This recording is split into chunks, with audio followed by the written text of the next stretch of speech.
Good morning बच्चों। Glow of physics में आप सबका स्वागत है। General knowledge science GK fact की विशेष श्रृंखला में आपका स्वागत है। वॉल्यूम नंबर 16 और 224वां फैक्ट। और इस वीडियो का पहला फैक्ट आपके स्क्रीन पर है। क्या कह रहा है बच्चों? हिमांक। हिमांक किसे कहेंगे? तो प्यारे बच्चों, वह निश्चित ताप जिस पर द्रव ठोस में बदलता है।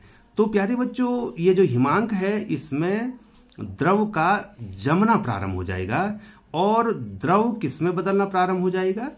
ठोस में बदलना प्रारंभ हो जाएगा। ठीक है, तो वह निश्चित ताप जिस पर कोई द्रव ठोस में बदलता है या वो जमना प्रारंभ कर देता है उसे उसका हिमांक कहते हैं। अब अगला फैक्ट है जो आपने छोटी छोटी कक्षाओं में भी पढ़ा होगा बच्चों, क्वथनांक। बॉइलिंग पॉइंट क्या है? क्वथनांक। और प्रायः जो है आपको ये पूछा जाता है। तो वह निश्चित ताप जिस पर द्रव वाष्प में बदलना प्रारंभ हो जाता है, वह निश्चित ताप है जिस पर जो है द्रव किस में बदल रहा है बच्चों?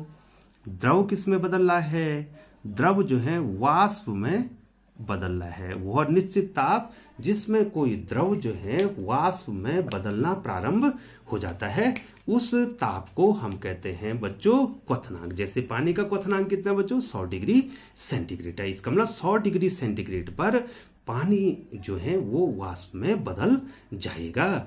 अगला फैक्ट आपके स्क्रीन पे है 226, संघनन, कंडेंसेशन। संघनन क्या हुआ बच्चों?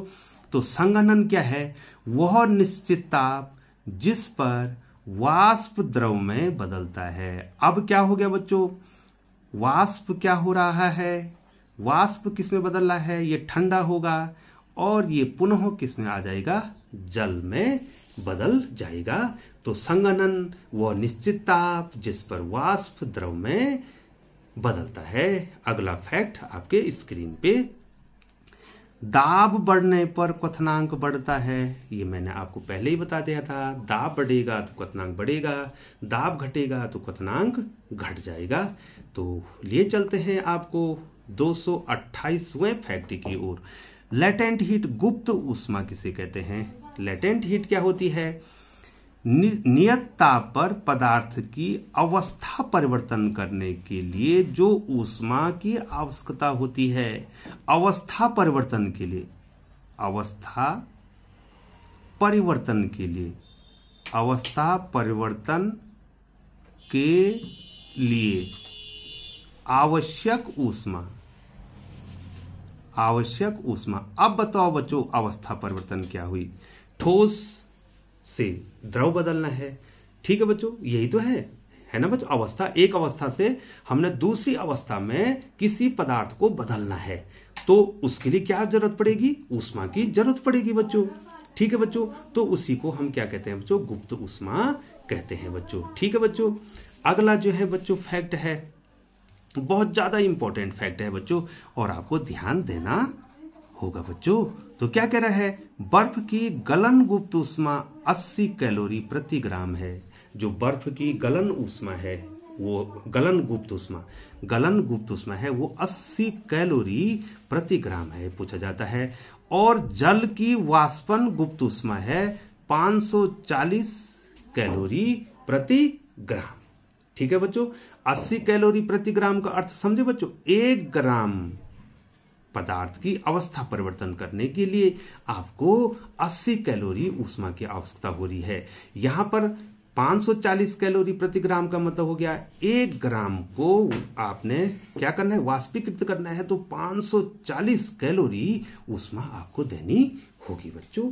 तो लिए चलते हैं आपको अगले फैक्ट की ओर। ये जो है 231वां फैक्ट है।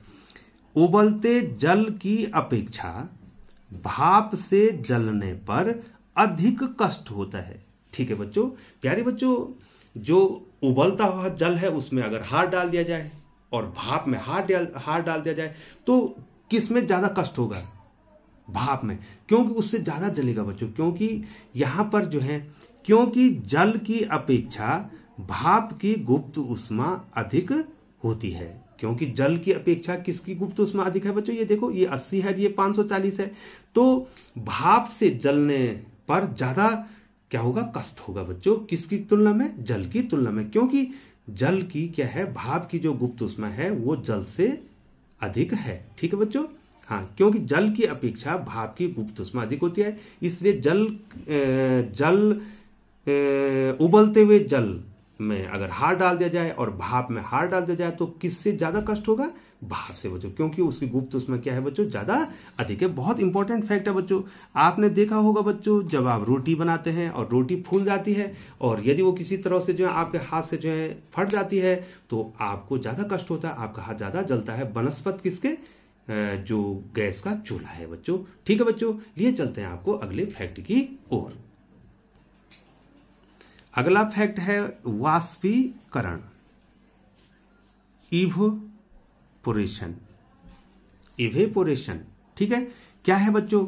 द्रव की खुली सतह से प्रत्येक ताप पर धीरे धीरे द्रव का अपने वाष्प में बदलना वाष्पीकरण कहलाता है बच्चों। बहुत ज्यादा इंपॉर्टेंट है। ये देखिए बच्चों, आपके जो है आपके लेंटर में या कहीं पर कोई तालाब है या कहीं गड्ढा है, उसमें पानी होता है बच्चों इस प्रकार से, लेकिन कुछ दिन के बाद आप देखते हैं कि ये पानी क्या हो जाता है? सूख जाता है, क्योंकि ये वाष्पीकरण के कारण होता है। तो वाष्पीकरण द्रव की खुली सतह पर, जो द्रव की खुली सतह है उसके जो द्रव की खुली सतह है तो उसके प्रत्येक ताप पर, किसी भी ताप पर जो है इसका क्या हो जाता है? वाष्पीकरण हो जाता है बच्चों। ठीक है बच्चों, तो द्रव की खुली सतह से प्रत्येक ताप पर, कोई भी ताप होगा उस पर धीरे धीरे द्रव किसमें बदलना शुरू हो जाएगा बच्चों? ये द्रव है, ये क्या है बच्चों? द्रव।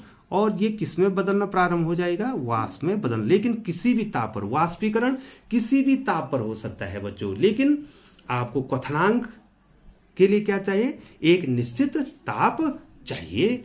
तो लिए चलते हैं आपको 233वें फैक्ट की ओर। तो 233वां फैक्ट क्या कर रहा है?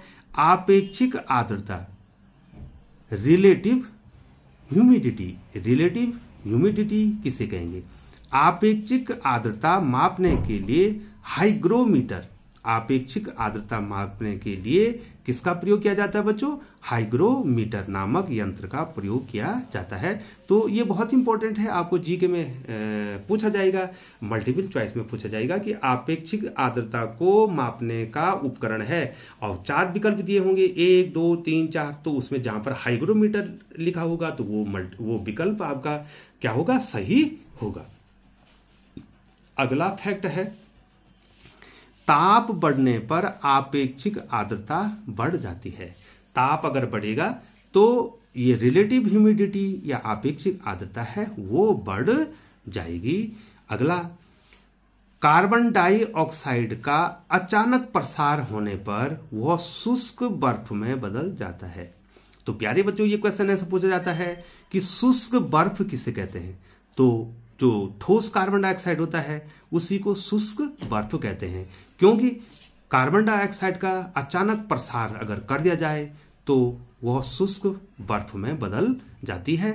तो वेरी वेरी इंपॉर्टेंट, सबसे ज्यादा जो है आपको परीक्षा में पूछा जाता है कि शुष्क बर्फ किसे कहते हैं? तो किसे कहते हैं बच्चों? जो कार्बन डाइऑक्साइड है उसी को आप, जो ठोस कार्बन डाइऑक्साइड है उसी को आप क्या कहेंगे? शुष्क बर्फ कहेंगे। और मैंने वेरी वेरी इंपॉर्टेंट लिखा है, वेरी इंपॉर्टेंट लिखा है, ये आपको कंपटीशन में पूछा जाएगा।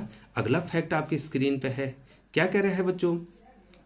विद्युत चुंबकीय तरंग अनुप्रस्थ होती हैं, अतः प्रकाश अनुप्रस्थ तरंग है। माध्यम में प्रकाश अनुप्रस्थ तरंग है और निर्वात में विद्युत चुंबकीय तरंग है।